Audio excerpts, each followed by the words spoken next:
subscribe, like, and share. Terima kasih. Assalamualaikum warahmatullahi wabarakatuh. Waalaikumsalam warahmatullahi wabarakatuh. Alhamdulillahillazi anzala al-Qur'an hudan linnasi wa bayyinatin minal huda wal furqan. Wassalatu wassalamu ala ashrafil anam wa ala alihi wa ashabihil kiram, amma ba'du. Saudara-saudara kaum muslimin rahimakumullah. Setiap penganut agama di dunia ini mempunyai sesuatu kitab yang dianggapnya sebagai kitab suci. Orang Hindu punya kitab Weda. Orang Buddha punya kitab Tripitaka. Yahudi mempunyai Taurat. Nasrani mempunyai Injil. Penganut Konghucu punya kitab Tao Te Ching. Orang Majusi punya kitab Zen Avesta. Orang kebatinan punya kitab Serat Centani, Hidayat Jati, Darmo Gandul, atau Gatoloco. Sementara kita umat Islam oleh Allah diberikan Al-Quranul Karim. Mengapa kita yakini Quran ini sebagai kitab suci? Pertama, ia bebas dari intervensi dan investasi manusiawi. Ia sepenuhnya, baik isi maupun redaksi, adalah produk dari Allah Subhanahu wa Ta'ala. Kita yakini Quran kitab suci karena sampai hari ini belum ada seorang pun yang sanggup membuat seperti itu. Suatu kitab hanya dinamakan suci kalau dia bersih dari investasi dan intervensi manusia. Al-Quran ini sejak turunnya 14 abad yang lalu telah menantang. Wa in kuntum fi raibin mimma nazzalna ala abdina fa'tu bi suratin min misli. Apabila kamu ragu-ragu terhadap kebenaran Quran yang kami turunkan kepada hamba kami Muhammad, atau kamu menyangka Quran itu cuma bikinan Muhammad saja, cobalah kamu buat satu surah saja semacam Al-Quran. Apabila kamu tidak mampu melakukannya seorang diri, wada'u syuhada'akum, ajak seluruh teman-temanmu. Sejak tantangan ini turun 14 abad yang lalu, sampai hari ini, tidak seorang pun yang sanggup membuat satu surah saja semacam Al-Quranul Karim. Barangkali belum pernah ada yang coba-coba. Sudah. Di antaranya apa yang dilakukan oleh Musailamah Al-Kazzab. Dia mencoba membuat satu surah semacam Al-Quran yang kalimatnya sudah berbentuk bait-bait syair, tapi isinya jauh panggang daripada api. Yang kedua, kita yakini Quran sebagai kitab suci karena isi dan ajarannya sesuai dengan fitrah manusia. Suatu kitab dinamakan suci kalau ajarannya sejalan dengan fitrah manusia. Misalnya, manusia secara fitrah, kalau dia laki-laki, normal nafsu kepada perempuan, itu fitrah. Perempuan suka kepada laki-laki, itu fitrah. Kalau ada kitab suci, tapi melarang manusia untuk kawin, kesuciannya perlu diselidiki. Quran kitab suci sejalan dengan fitrah manusia, maka ia menganjurkan manusia yang mampu untuk melangsungkan perkawinan. Contoh lain, secara fitrah manusia perlu makan. Kalau ada kitab suci yang melarang manusia puasa saja siang malam terus menerus, itu kan sama juga nyuruh orang mati. Quran sesuai dengan fitrah manusia. Maka dalam Islam puasa wisol, Puasa ngableng apa itu istilahnya. Puasa nyambung dari pagi sampai sore sampai malam sampai pagi lagi puasa terus. Bukan saja tidak boleh, malah haram hukumnya. Kenapa? Itu bertentangan dengan fitrah manusia. Yang ketiga, kita yakini Quran sebagai kitab suci karena isinya tidak kontroversial. Isinya tidak saling bertentangan satu sama lain. Di ayat manapun, Quran mengajarkan Allah itu Esa. Satu kali dia berkata haram, dia akan tetap berkata haram. Isinya tidak kontroversial. Sebab kalau ada kitab suci, di satu pihak mengajarkan Tuhan Esa, di lain ayat mengajarkan Tuhan 3, di lain ayat lagi mengajarkan Tuhan 4, kitab kacau namanya. Bagaimana suatu kitab bernama suci, kalau isinya kontroversial satu dengan lainnya? Dari 3 kriteria inilah kita yakini Quran sebagai kitab suci. Masalah yang akan kita bicarakan pada pertemuan kita kali ini, bagaimana sikap kita terhadap Al-Quranul Karim sebagai kitab suci. Berangkat dari sebuah hadis di mana Rasulullah Shallallahu Alaihi Wasallam pernah memberikan tawaran. Beliau bersabda, "Man ja'ala al-Qur'ana amamahu qadahu ilal jannah. Wa man ja'ala al-Qur'ana khalfahu saqahu ilan nar." Siapa yang menjadikan Quran sebagai imam, maka Quran akan membimbing dia ke dalam surga. Tetapi siapa yang menjadikan Quran sebagai makmum, maka Quran akan mendorong dia ke dalam neraka. Pilihan terserah kita. Siapa yang menjadikan Quran sebagai imam, ditempatkannya Al-Quran di depan, dia ikuti petunjuk dan ajaran Al-Quran, maka Quran akan membimbing dia ke surga.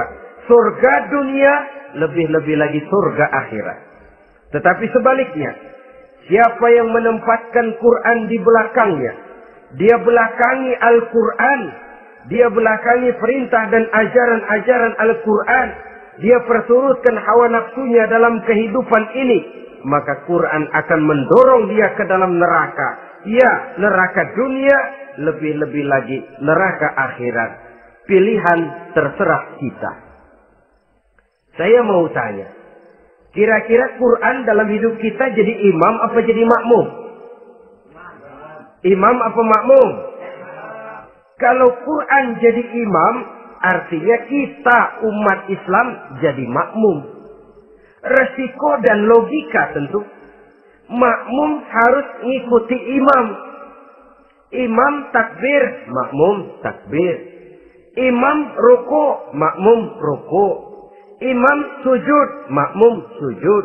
Imam tahiyat, makmum tahiyat. Itu namanya Quran jadi imam, kita jadi makmum. Artinya dalam terjemahannya pada kehidupan, kalau merah kata Quran, merah kita kata. Hijau kata Quran, hijau kita bilang. Ke barat kata Quran, ke barat kita pergi. Ke timur kata Quran, ke timur kita berangkat. Halal kata Quran, halal kata kita. Haram kata Quran, haram kita bilang. Itu Quran imam, kita makmum. Nyatanya kadang-kadang kontras. Nyatanya kadang-kadang paradok. Merah kata Quran, hijau dong kata kita. Halal kata Quran, remeng-remeng kata kita. Ke barat kata Quran, ke timur kita pergi. Dalam praktek kita mau jadi makmum, Quran kita suruh jadi imam. Kita sesuaikan Quran dengan selera kita.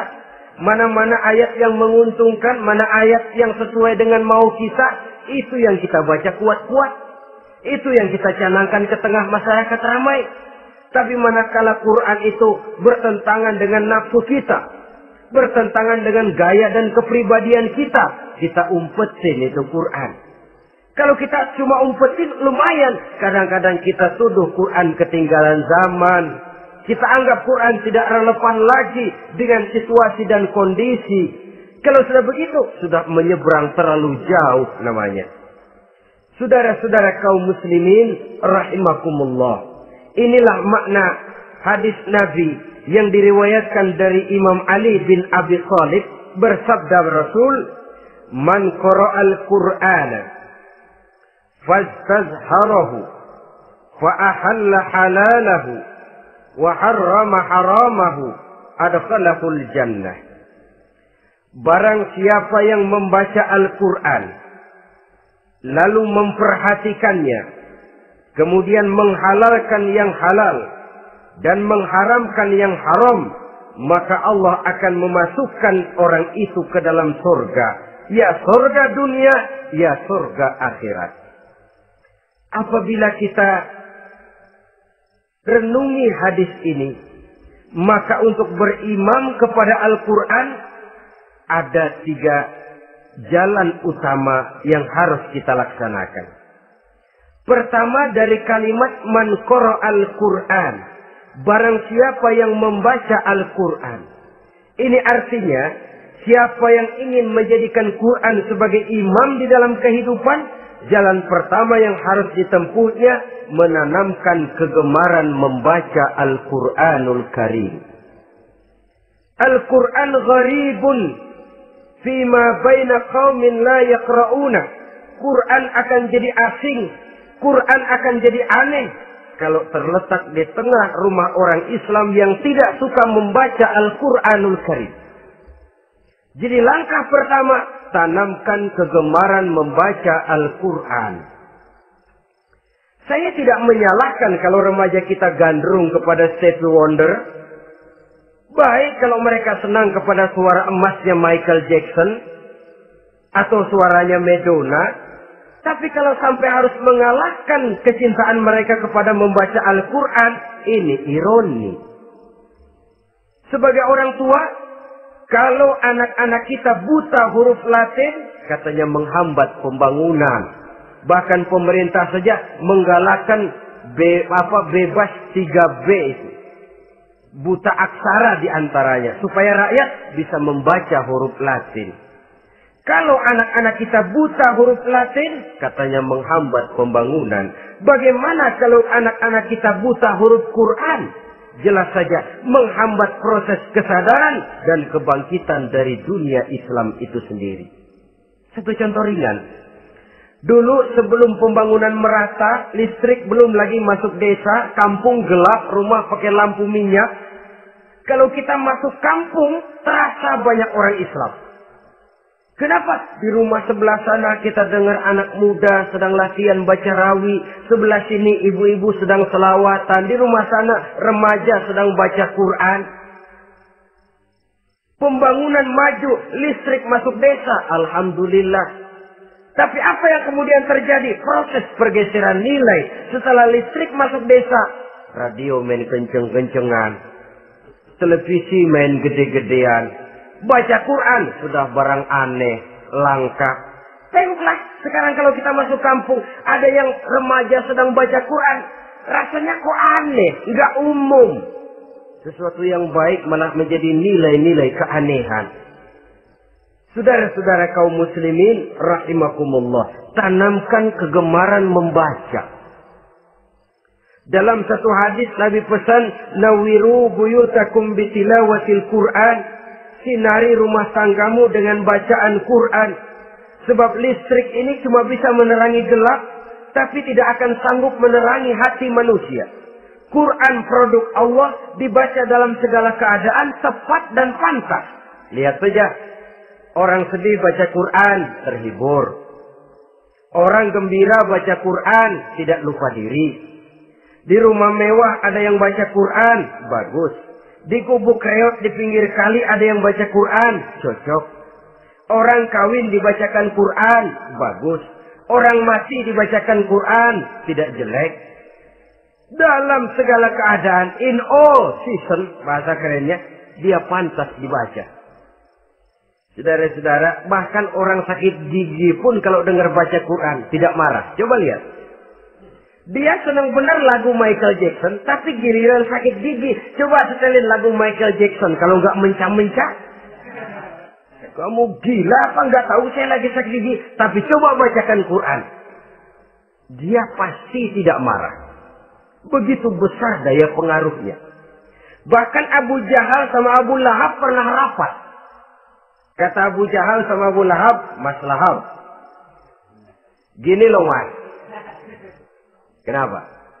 Ini saya pikir-pikir salah satu yang menyebabkan kenapa saudara kita banyak ikut ajaran Muhammad. Mereka kalau sudah dengar bacaan Quran terpesona.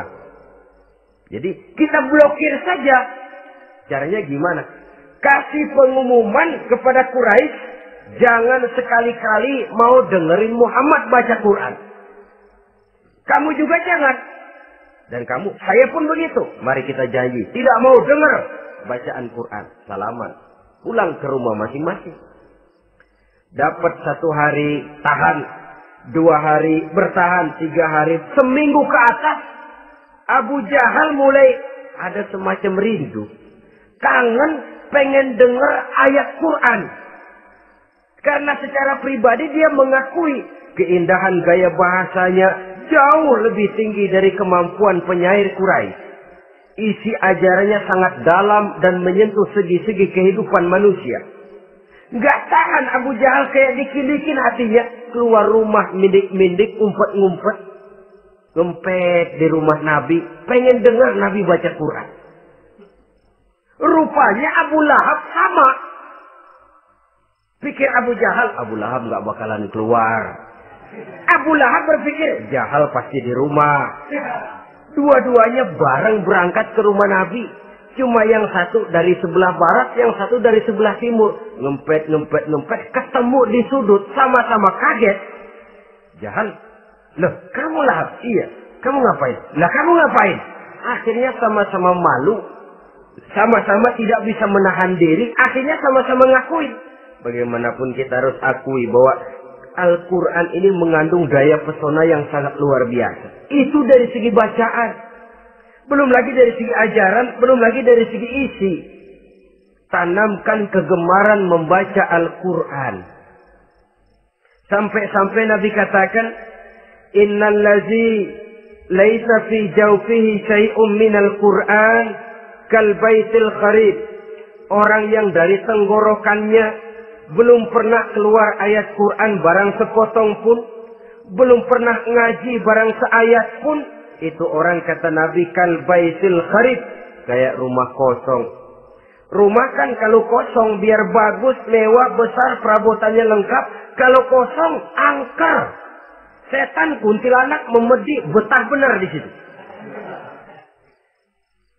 Saudara-saudara kaum muslimin rahimakumullah. Dalam satu percontohan Nabi mengatakan begini. Masalul mu'minil ladzi yaqra'ul Qur'an kamasalil utrujah. Rihuha thayyibun wa ta'muha thayyibun. Orang mukmin yang suka membaca Quran adalah ibarat buah utrujah. Baunya wangi, rasanya lezat. Kira-kira kalau di negeri kita buah apa utrujah ini? Semacam jeruk yang manis lah. Sudah baunya wangi, rasanya enak. Itu buah. Orang mukmin yang suka baca Quran kayak buah itu. Baunya wangi, rasanya enak. Artinya syiarnya hidup, isinya memang orang mukmin. Sebaliknya, wa masalul mu'minil ladzi la yaqra'ul Qur'an kamasalit tamrah la riha laha wa ta'muha hulwun. Orang mukmin yang tidak suka baca Quran kayak korma. Rasanya emang manis, cuman kagak ada baunya. Artinya apa? Siarnya kurang. Kalau orang belum tapi kenal kan kagak mau makan kurma. Kenapa? Nggak ada baunya. Daya tariknya kurang, walaupun rasanya enak. Kalau daya tariknya nggak ada, kan nggak ada iklannya, tidak ada siarnya. Itu orang mukmin yang tidak suka membaca Quran. Ibarat buah, nggak ada baunya, walaupun rasanya enak. Orang kurang tergerak, kurang siar, kurang daya tarik. Sebaliknya, wa masalul munafiq allazi yaqra'ul Qur'an kamasalir raihanah. Rihuha thayyibun wa ta'muha murrun. Orang munafik yang suka baca Quran seperti buah raihanah. Apa itu? Baunya wangi, rasanya pahit. Orang munafik baca Quran kayak buah itu.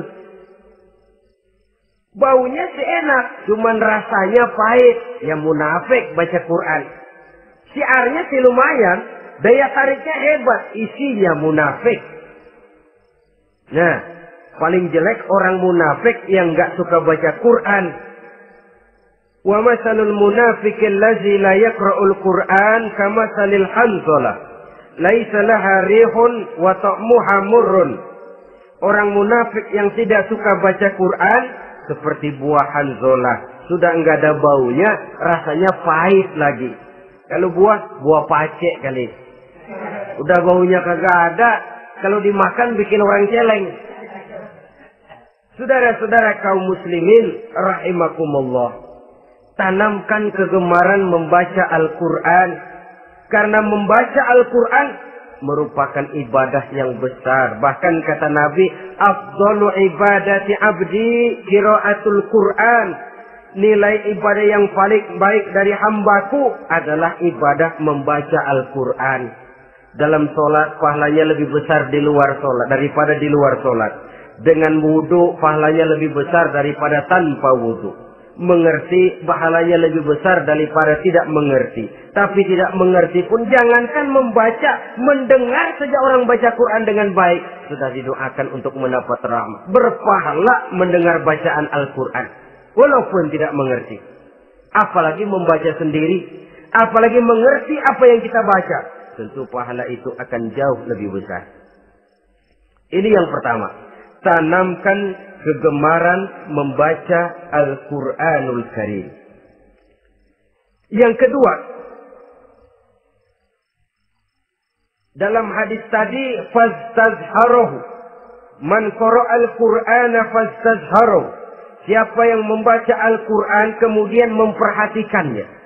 Jadi kalau kita mau berimam kepada Al-Quran, setelah menanamkan kegemaran membaca, yang kedua, perhatikan, pahami isinya. Jangan seperti monyet pakai mahkota, ketawa girang, cengengesan, tapi dia tidak tahu arti kebesaran mahkota yang disandangnya. Bangga dengan Al-Quran, tapi apa kandungannya kita tidak mengerti. Untuk memahami Al-Quran ini, caranya bagaimana? Tentu mudah saja. Seperti contoh, kalau kita ingin mengerti caranya bikin tahu, jangan bertanya kepada montir mobil. Montir mobil ahli betul urusan mesin. Tapi kalau urusan tahu, tanya dong tukang tahu. Untuk mengerti rahasia dan seluk-beluk Al-Quran, kita harus bertanya kepada orang yang memahami seluk-beluk Al-Quran. Para ulama, para kiai, para ustadz.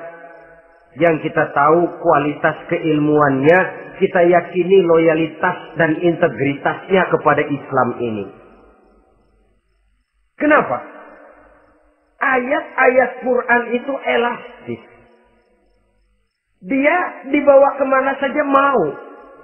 Ditafsirkan menurut kemauan orang bisa. Paling celaka kalau yang belajar tidak punya dasar, yang mengajar punya maksud lain. Sesat dan menyesatkan. Yang ngajar punya nafsu ambisi. Yang belajar tikus budak. Yang memang tidak punya dasar apa-apa. Sekali belajar langsung tafsir. Cara wudhu yang baik saja belum ngerti. Cara ruku dan sujud yang baik saja belum bisa. Yang membatalkan sholat apa ndak bisa, ndak ngerti. Sekali langsung. Enggak, supaya kita langsung saja belajar langsung Al-Quranul Karim. Tidak jelek. Cuma akan lebih baik kalau sebelumnya ada unsur penunjang dari nilai-nilai keilmuan dalam Islam ini. Disinilah perlunya menghidupkan majelis-majelis taklim. Sebab kalau Al-Quran hanya dipahami dan dikutak-kutik menurut maunya rasio saja, kekuatan rasio terbatas. Saya akan khawatir nantinya akan timbul pendapat-pendapat di mana Al-Quran disesuaikan dengan otak. Bukan otak ngikuti Quran, tapi Quran disuruh ngikuti otak. Contoh yang dekat saja. Kalau saudara ngukur kayu pakai meteran, itu kira-kira meteran ikut kayu, apa kayu ikut meteran? Ayo, kira-kira kayu ikut meteran, apa meteran ikut kayu? Meteran ikut kayu. Bagus. Kalau meteran ikut kayu, artinya nggak ada meteran benar di dunia ini. Kayunya kependekan, meterannya dipotong. Kan begitu loh. Meteran ikut kayu namanya. Bukan meteran ikut kayu, tapi kayu yang harus ikut meteran. Otak harus ikut wahyu. Jangan wahyu disuruh ikut otak. Manusia ikut Quran, jangan Quran disuruh ikut manusia. Dan kaum orientalis, ya, orang barat di luar Islam yang mendalami, mempelajari Islam dengan tujuan mencari kelemahan Islam untuk menghantam umat Islam. Itu sengaja mencari ayat-ayat yang mereka kumpulkan untuk menghantam umat Islam. Supaya mereka meragukan Qur'annya untuk kemudian pada suatu saat meninggalkan Qur'an sama sekali. Timbullah pendapat ada ayat Quran yang sudah tidak sesuai lagi katanya dengan situasi dan kondisi. Seolah-olah otak manusia sudah jauh lebih pintar daripada Al-Quranul Karim. Saudara-saudara kaum muslimin rahimakumullah. Inilah yang kita berlindung dari Allah. Sebab secara demikian dengan kata lain kita secara tidak sadar sudah mengurangi kemahamutlakan dan kesempurnaan dari Allah Subhanahu wa ta'ala.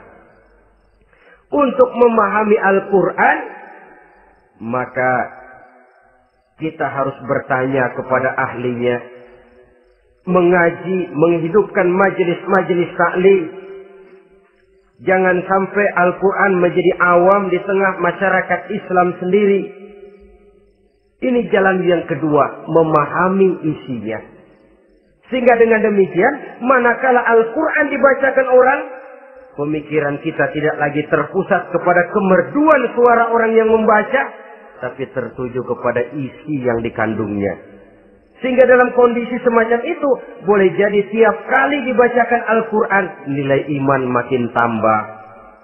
Kita dengar orang baca, Alam tara kaifa fa'ala rabbuka bi ashabil fil. Terbayang oleh kita bagaimana Raja Abrahat dengan pasukannya mau menghancurkan Ka'bah. Bagi Allah cukup menurunkan burung ababil. Hancur lebur Abrahat, raja besar dengan seluruh pasukan gajahnya. Berantakan dibuatnya cuma dengan burung ababil. Allah maha besar, Allah maha kuasa. Tambah iman.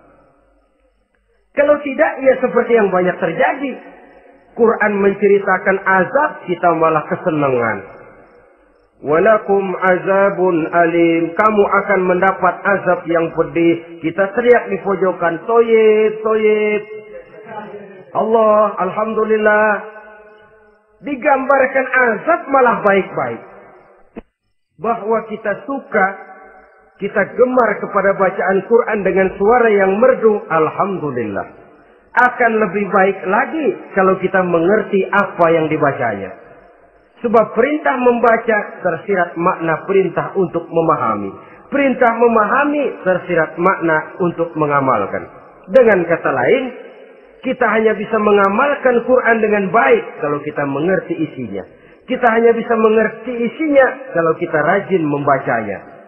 Baik membaca yang tersirat, baik membaca yang tersurat dengan petunjuk para alim ulama, para kiai, dan orang-orang yang ahli di bidang itu.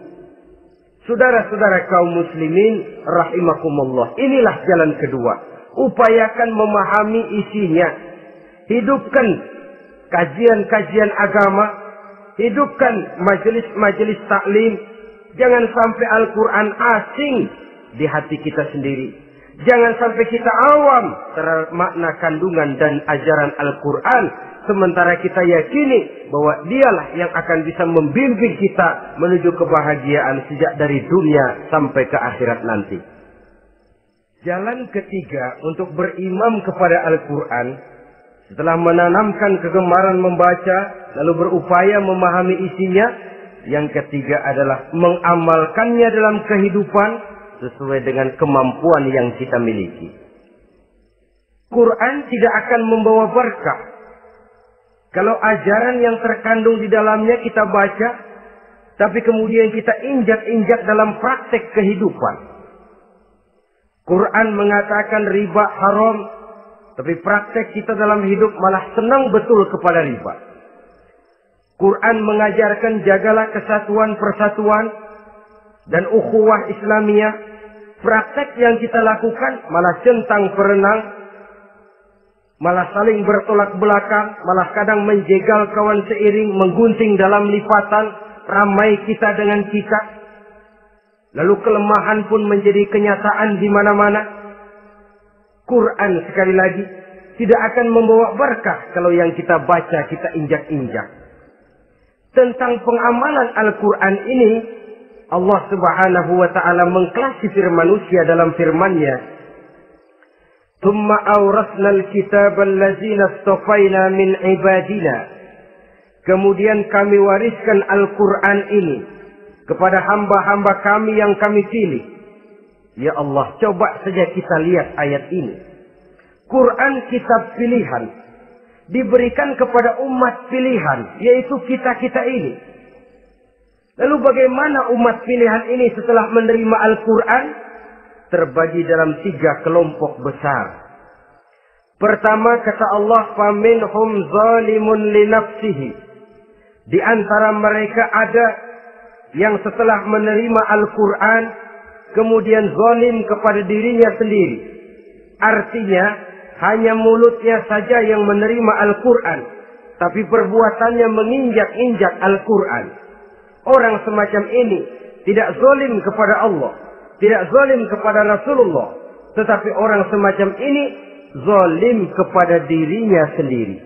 Dia terima Quran dengan mulutnya, tapi dia injak-injak Quran dengan perbuatannya. Na'udzubillah summa na'udzubillah. Kelompok yang kedua, faminhum muqtasid. Di antara mereka ada yang setelah menerima Al-Quran lalu muqtasid. Muqtasid ini 50-50. Ngambil jalan tengah. Ajaran Quran dipakai, ajaran setan dikerjain. Artinya juga perintah Quran oke, larangan Quran ho-oh. Saudara-saudara, malaikat bingung bagaimana monternya nih anak ini. Perintah Quran dikerjain, larangan Quran juga dikerjain. Ini muqtasid. Nah, yang ideal adalah golongan yang ketiga kata Allah, wa minhum sabiqun bil khairati biiznillah. Di antara mereka ada lagi yang setelah menerima Al-Quran lalu berlomba-lomba melaksanakannya, berlomba-lomba mengamalkan kebaikan. Dan itu hanya bisa terjadi biiznillah, dengan izin dari Allah. Hidayah, saudara-saudara. Berapa banyak orang yang mengerti Quran, tapi hidupnya jauh dari cahaya Quran. Berapa banyak orang yang ahli Quran, tapi cahaya Quran tidak menerangi kehidupannya. Berapa banyak orang yang ahli hukum, tapi bikin bingung masyarakat dengan fatwanya. Saudara-saudara kaum muslimin, kenapa bisa terjadi? Itu tidak ada hidayah, tidak biiznillah, tidak ada izin dari Allah. Maka bisa membaca Quran, alhamdulillah. Bisa memahaminya, kita bersyukur kehadirat Allah. Lebih penting dari itu, kita mohon hidayah agar bisa mengamalkannya sesuai dengan kemampuan kita. Saudara-saudara kaum muslimin rahimakumullah. Mana yang lebih banyak di zaman kita sekarang ini? Kita bisa analisa. Ada yang menerima Quran hanya dengan mulutnya saja. Kalau ditanya, Tuhanmu siapa? Allah. Kiblatmu mana? Ka'bah. Saudaramu siapa? Umat Islam. Kitab sucimu apa? Quran. Kamu bisa baca? Enggak. Ya, kalau cuma enggak bisa baca, barangkali kadang-kadang Quran saja pun tidak punya. Ini yang ironi, ini yang menyedihkan. Saudara-saudara kaum muslimin rahimakumullah. Tanpa melaksanakan konsepsi Al-Quran di dalam kehidupan, maka kesenangan kita membacanya, pengertian kita tentang Al-Quran, barangkali tidak akan bisa berbuat terlalu banyak di dalam kehidupan. Maka sekarang ini sudah ada terjemahan Quran dalam bahasa Indonesia, dalam bahasa daerah, dalam bahasa Inggris, Belanda, bahkan Jerman, yang masih harus terus dan selalu ditingkatkan terjemahan Quran di dalam kehidupan. Dengan kata lain, kita umat Islam menunggal dengan Quran kita. Jangan cuma jadi kebanggaan Islam tinggi, tidak ada yang lebih tinggi dari Islam. Quran kitab suci, tidak ada yang bisa menandinginya. Qurannya, tapi umatnya, kadang-kadang kita ini jauh panggang daripada api. Kita bersyukur musabaqah tilawatil Quran dihidupkan dengan biaya bermiliar rupiah. Sejak dari tingkat kelurahan, kecamatan, wali kota, provinsi, sampai kepada tingkat nasional. Untuk menanamkan kegemaran membaca Quran. Setelah itu, hendaknya diadakan peningkatan dengan upaya memahaminya. Sehingga pada suatu saat, boleh kita adakan musabaqah pengamalan Quran. Hadiahnya, sudah langsung dari Allah sendiri. Ini yang kita perlu berlomba. Berlomba mengamalkan ajaran Quran. Sabiqun bil khairat. Berlomba mengamalkan ajaran-ajaran Al-Quranul Karim. Nah, oleh karena Al-Quran ini dalam bentuknya yang umum kadang-kadang hanya menjelaskan satu persoalan secara global, kita memerlukan tuntunan sunnah dari Rasulullah Sallallahu Alaihi Wasallam. Umpamanya, Quran hanya mengajarkan aqimis sholat, dirikan sholat. Caranya bagaimana? Tidak ada cara sholat dalam Quran. Dari mana kita tahu cara sholat? Dari sunnah. Itu sebabnya selain Al-Quran sebagai sumber utama, kita memerlukan sunnah. Bahwa sholat pakai takbiratul ihram di Quran tidak ada. Bahwa sholat pakai tahiyat dalam Quran tidak ada. Jadi kalau orang cuma Quran saja, tidak ada sunnah itu, ya bagaimana kita bisa sholat? Quran cuma mengatakan wa atimul hajja wal umrata lillah, laksanakan haji dan umrah karena Allah. Bagaimana manasik haji? Bagaimana cara sa'i? Bagaimana cara wukuf? Bagaimana cara melontar? Tidak ada dalam Quran. Yang memuat itu tidak lain sunnah. Untuk memahami Quran dan sunnah ini, kita memerlukan orang yang menguasai Quran dan sunnah. Oleh karena itu, kita perlu petunjuk kepada para ulama. Itu sebabnya Quran sendiri mengatakan, wa in tanaza'tum fi syai'in farudduhu ila Allah wa rasulih. Apabila kamu berbeda pendapat tentang suatu persoalan, kembalikan kepada Allah dan Rasulnya. Kembalikan kepada Allah, artinya kembalikan kepada Quran. Kembalikan kepada Rasul, maksudnya kembalikan kepada sunnah. Siapa yang mengerti Quran dan sunnah? Para ulama yang kualitas ilmunya kita yakini, loyalitas dan kredibilitas serta integritas keislamannya bisa menjadi panutan. Saudara-saudara kaum muslimin rahimakumullah. Dengan demikian, kalau orang berkata, langsung saja memahami Quran. Sekarang kan sudah banyak terjemahannya. Tidak usah lewat ulama-ulamaan. Saya tidak mencela, cuma agak mengkhawatirkan. Kalau dia memahami Quran cuma sekedar lewat terjemahannya saja, sangat mungkin jadi dia bisa salah paham. Kita memerlukan bantuan sunnah. Kita memerlukan petunjuk para ulama yang menguasai di bidang itu. Kembalikan kepada Quran dan sunnah, artinya bertanya kepada orang yang memahami Quran dan sunnah. Loh, dengan begitu kan akan terjadi perbedaan pendapat. Perbedaan pendapat sesuatu yang halal sepanjang tidak menyebabkan kita berpecah belah. Halal berbeda pendapat. Asal diletakkan pada proporsinya. Apalagi kalau perbedaan pendapat itu cuma masalah teknis, bukan masalah prinsip. Kenapa tidak pulang saja kepada tuntunan Quran? Lana a'maluna walakum a'malukum. Kami akan mengamalkan amalan yang kami yakini benarnya. Saudara persilahkan mengamalkan amalan yang saudara yakini benarnya. Sama-sama punya alasan, sama-sama punya dalil. Tidak usah saling menyalahkan. Tidak usah saling mengklaim, merasa yang paling benar, orang lain salah semua. Kemukakan argumen, jangan sentimen. Harus dengan semangat mencari kebenaran, bukan untuk mencapai kemenangan. Kalau sentimen lebih penting dari argumen. Kalau kemenangan lebih diutamakan dari mencari kebenaran, yang berlaku kadang-kadang gengsi. Kalau sudah gengsi, yang bicara emosi.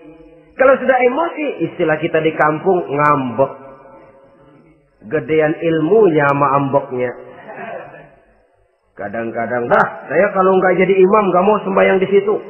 Kalau nggak jadi imam, orang lain dianggapnya kagak sah sembahyangnya. Pokoknya kalau nggak ngaji sama saya, Islamnya kurang benar. Mengklaim. Perbedaan pendapat wajar, halal, asal tidak menyebabkan kita berpecah belah. Dan sewajarnya kita lebih berusaha mencari titik pertemuan, memperbesar persamaan, dan bukan mengutak-utik perbedaan. Kadang-kadang inilah penyakit kita nih. Satu kunut, satu tidak sembahyang subuhnya. Bisa RT. Satu usoli, satu tidak. Bisa RW. Satu azan sekali Jumatan, satu dua kali. Bikin masjid lagi. Kenapa bukan persamaannya yang dicari? Kenapa justru perbedaannya yang diperbesar? Yang masalah macam ini sampai kiamat tidak pernah selesai. Kan lebih baik kalau kita ditanya orang, Pak, sholat subuh itu pakai kunut apa tidak sih? Kalau saya pakai. Kalau yang tidak pakai kunut bagaimana Pak? Betul, kata yang tidak pakai. Jadi yang pakai kunut betul. Betul karena saya pakai kunut. Yang tidak juga betul. Betul kata yang tidak pakai. Kalau yang kunut betul, yang tidak kunut betul. Lalu yang salah yang mana Pak? Yang salah yang subuh nggak sembahyang. Lebih objektif, proyek garapannya ada, umat tidak berpecah belah. Ini yang konyol, kadang-kadang khutbah Jumat pakai membongkar khilafiyah, menghantam tahlil, menghantam kunut. Selesai sembahyang Jumat, apa yang terjadi? Umat resah, masyarakat gelisah, polemik timbul, masalah tidak terselesaikan. Orang jadi khotib itu raja dalam mimbar Jumat, siapa yang mau bantah dia? Kalau memang mau buka itu persoalan khilafiyah, buka dalam forum khusus. Adakan pengajian, jelaskan masalahnya secara luas, mendasar. Jangan mengklaim dan memponis. Berikan kebebasan kepada umat untuk menilai masalahnya selesai. Yang tidak puas bisa bertanya. Saudara-saudara, sudah lewat masanya kita meributkan soal itu. Sudah datang waktunya di mana kita lebih mementingkan dan membicarakan masalah-masalah yang lebih mendesak dihadapi oleh umat. Kemiskinan misalnya, kebodohan misalnya, keterbelakangan umpamanya, peluang untuk mendapatkan pendidikan yang layak bagi anak-anak kita yang berotak cerdas tapi tidak punya kemampuan ekonomi umpamanya. Itu akan lebih objektif ketimbang kita membicarakan masalah-masalah yang sampai kiamat tidak akan pernah selesai. Yang hanya akan menyebabkan kita menjadi lemah, persatuan koyak, solidaritas sosial lalu menurun, saling curiga menjadi tumbuh karenanya, dan pada akhirnya kita tidak akan pernah bisa berbuat banyak. Untung kalau tidak menjadi tertawaan bagi orang yang berdiri di luar pagar. Saudara-saudara kaum muslimin rahimakumullah. Sekali lagi, Al-Quran tidak akan membawa berkah kalau yang kita baca, kita injak-injak. Oleh karenanya, untuk berimam kepada Quran ini, sekali lagi pertama, tanamkan kegemaran membaca. Yang kedua, upayakan memahami isinya melalui bimbingan orang yang ahli bidang itu. Yang ketiga, amalkan sesuai dengan kemampuan. Sebab itu ada prinsip, kalau isi suatu hadis nampaknya bertentangan dengan otak, kesohihan hadis itu boleh diperiksa. Tapi kalau ayat Quran nampaknya bertentangan dengan otak, otaknya yang harus diperiksa. Jangan Qur'annya lalu disesuaikan dengan otak. Sebab kalau kita sudah berani berteori, ada ayat Quran yang tidak sesuai dengan keadaan. Ayat yang mana? Yang ini. Tahun depan tambah lagi. Tahun depan tambah lagi. Makin lama makin habis Al-Quran itu.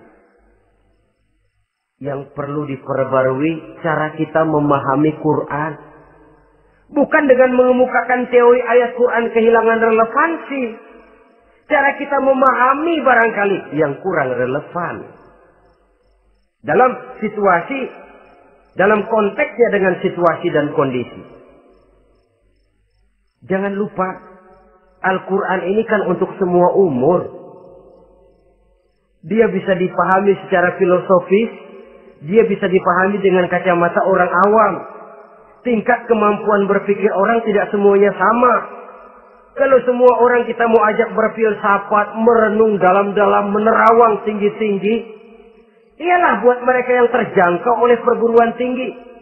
Tapi buat saudara-saudara kita, pedagang-pedagang kecil, petani di desa-desa terpencil, remaja-remaja yang jauh dari sentuhan teknologi canggih, sanggupkah mereka berpikir filosofis? Sementara mereka merupakan bagian terbesar dari kondisi umat ini. Saudara-saudara kaum muslimin, oleh karenanya ditentang membaca, memahami dan mengamalkan, Rasulullah Sallallahu Alaihi Wasallam pernah memberikan sugesti.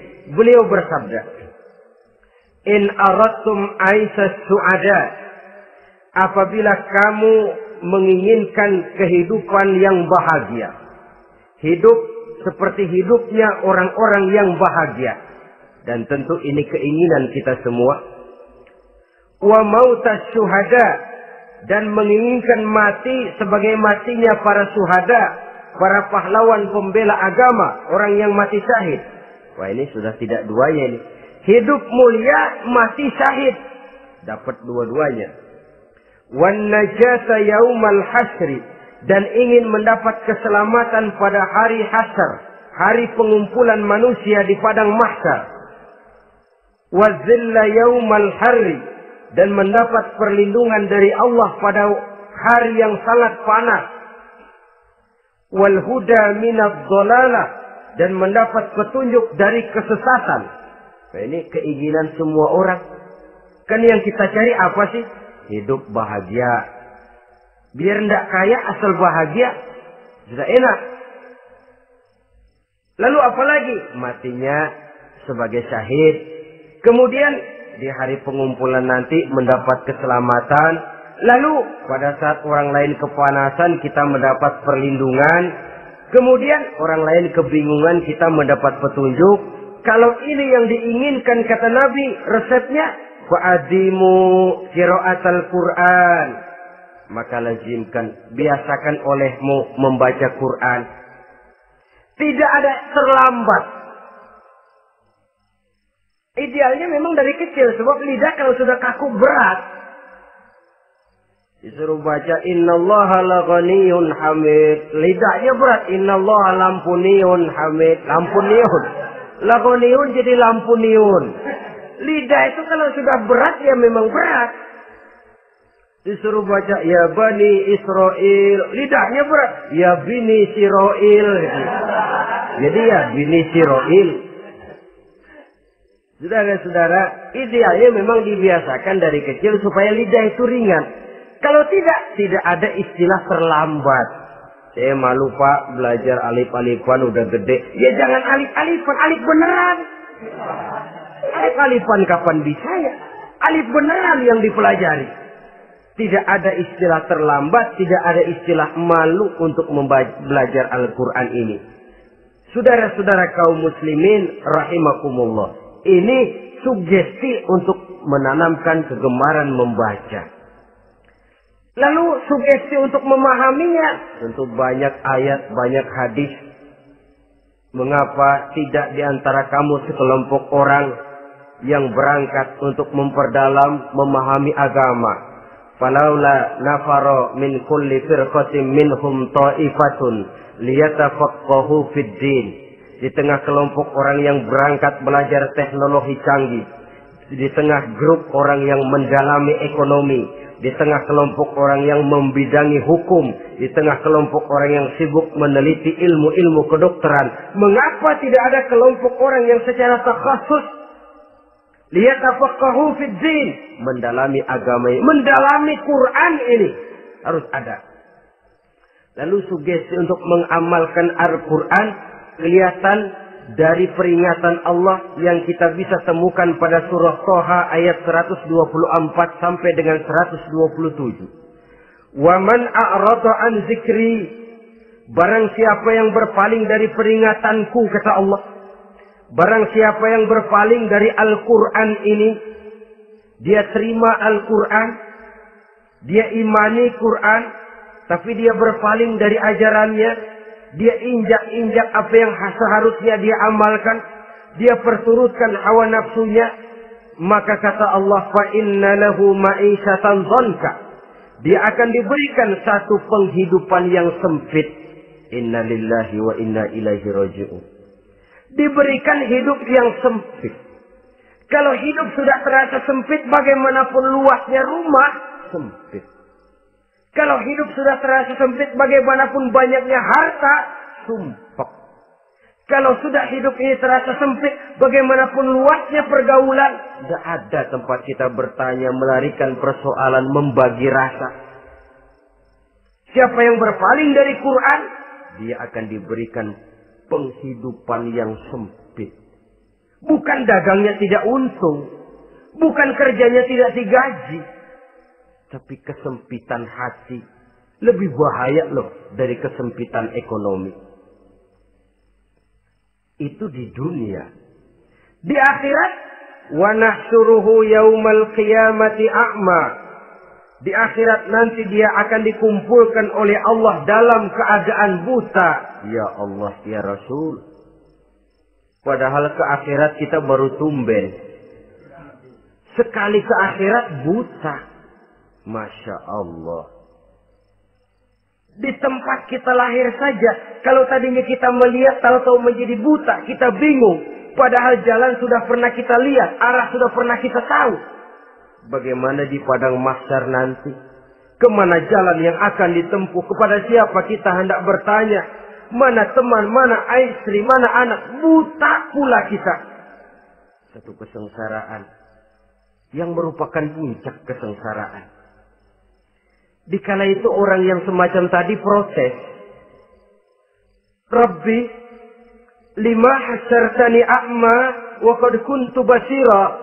Wahai Allah, kenapa hari ini saya dikumpulkan dalam keadaan buta? Padahal ketika di dunia dulu saya melihat, saya menyaksikan gunung yang menjulang tinggi ke angkasa. Saya melihat lautan yang luas terhampar biru membentang. Saya saksikan luas tanah, sawah luas menguning. Saya saksikan keindahan alam. Di dunia saya melihat Allah. Kenapa sekarang saya dikumpulkan dalam keadaan begini? Protes dia, tidak terima dia. Allah jawab, kadzalika atatka ayatuna fanasisaha.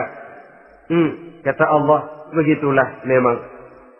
Dahulunya waktu di dunia telah datang ayat-ayat kami kepadamu.